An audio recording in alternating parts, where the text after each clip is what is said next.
जय हिंद, जय भारत। और आप देख रहे हैं मेरे साथ CCI न्यूज 24 चैनल। मैं हूं आपके साथ दिनेश गर्ग जैन, वही कड़वे सवालों वाला मेरा टैग है मैडम ये। और बता दूं, इस समय मैं मौजूद हूं भारत की राजधानी दिल्ली के अंदर और प्रहलादपुर का ये एरिया है। यहाँ से जितने भी लोग जिनके गले में माला पड़ी हुई देखोगे, सब के सब लोग अपना भविष्य और अपनी दिल्ली का भविष्य बनाने के वादे के और दावे के साथ यहाँ से निकल रहे हैं और यहाँ से करने के लिए जा रहे हैं। और वार्ड 22 से मैडम उम्मीदवार है, मुझे पता लगा भी कोमल वशिष्ठ नाम है आपका, और इत्तेफाक से वार्ड 22 का मैं नागरिक भी हूँ और इत्तेफाक से मैं एक पत्रकार भी हूँ। और अच्छा लगेगा कि हम निष्पक्ष तरीके से एक बार बात करेंगे। अच्छा, आपका राजनीतिक कैरियर के बारे में थोड़ा सा बताएं पीछे का। अगर मैं अभी की बात करूं तो मैं भारतीय जनता पार्टी दिल्ली प्रदेश महिला मोर्चा में प्रवक्ता के दायित्व पर थी। उससे पहले मैं मेन टीम में पैनलिस्ट भी रही। उससे पहले मैं IT और सोशल मीडिया की इंचार्ज भी रही अपनी लोकसभा की।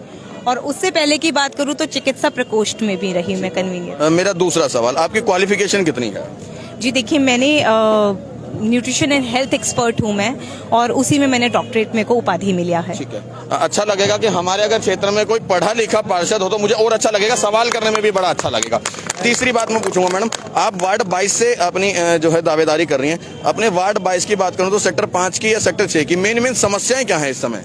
देखिए, सेक्टर 5 की बात करें, सेक्टर 6 की बात करें, या आप पूरी दिल्ली को उठा लें, उनकी सेक्टर 5 की बात करूंगा मैं अभी। चलो हम सेक्टर 5 की बात करते हैं। सेक्टर 5 की जो मेन समस्या है, आपके पास 3 सेक्टर है ना, 5, 6, 11। 6 और 11। 5 क्योंकि 11 तो वैसे ऑलरेडी समृद्ध है, उसकी तो कोई ना भी करोगे तब भी चल जाएगा, हल्का भी अगर कर दोगे तब भी चल जाएगा। 5 और 6 मेन समस्याएं हैं। देखिए, जो 5 सेक्टर की आप समस्या है, वहाँ पे हमारा जो मतलब जो हमारे लोग हैं वो थोड़े से निचले तबके के हैं, तो वहाँ पे हमारे साथ कंडीशन क्या आती है कि हमारी पेंशन रोक दी, सबसे बड़ी समस्या। उसके बाद क्या आती है कि हमारे पार्क जो बने हुए हैं उसका सौंदर्यीकरण तो छोड़ दो, उसके ऊपर मिट्टी डली हुई है, उसको कम से कम आप सही से करो, ठीक है। और तीसरी बात क्या आती है, आप गली मोहल्ले में अगर जाके देखेंगे तो सड़कें टूटी हुई हैं। उसके अलावा आप देखेंगे तो हर चौराहे पे कहीं ना कहीं कूड़ा पड़ा ही पड़ा हुआ है। जो समस्याएं आपने बताई, समस्या वाकई है ये। आपने ये सर्वे कब किया था कि ये सेक्टर 5 में समस्याएं हैं? सर्वे कब किया है? नहीं, सर्वे तो सर ये काफी समय से चल रहा है। दिक्कत कहाँ आती है मैं आपको बताती हूँ। जैसे कि हमारे पहले भी हमारी पार्षदा रही हैं हमारे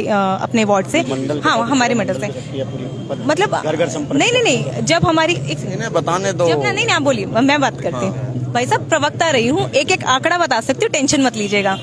देखिए, जब अगर हम बात करेंगे कि हमारे एरिया की हमने कब सर्वे किया, जब हमारी पहले भी पार्षदा थी, हर एक को काम करने में दिक्कत कहाँ आती थी, हमें जो भी माली चाहिए होते, जो भी फंड चाहिए होते थे, तो वो दिल्ली सरकार कहीं ना कहीं फंड को रोक देती थी। नहीं, मैं आपसे ये नहीं पूछ रहा कि सब नहीं, मैं आपसे ये तो पूछा ही नहीं कि वो समस्याएं क्यों पूरी नहीं हो पा रही थी। मैं ये पूछ रहा हूँ, आप सर्वे करने कब आए थे सेक्टर 5 में? सर, सर्वे करने की डेट नहीं होती, महीने में 2 चक्कर तो हमारे लगते ही लगते हैं। मतलब क्या नाम है, अब जो महीना चल रहा है उसमें महीने में 2 चक्कर आपने लगाए हैं, सर्वे किया? बिल्कुल, सेक्टर 5 का बिल्कुल। तो आपने खुद बताया कि वहाँ पे पार्कों में सफाई की समस्या और गलियों में नहीं बनी है। वो आप ही की पहले पार्षद थी वहाँ पे बीजेपी की, है ना, उसके बावजूद भी क्षेत्र में काम नहीं हो पाया। तो रही हूँ, उसका पहला जवाब तो मैं पहले दे चुकी हूँ। सबसे मेन जवाब ये है उसका कि जब हमें फंड चाहिए MCD से, MCD किसके अंडर आ रही है? दिल्ली सरकार के। दिल्ली सरकार हमें फंड ही नहीं दे रही। क्या कह रहे हो?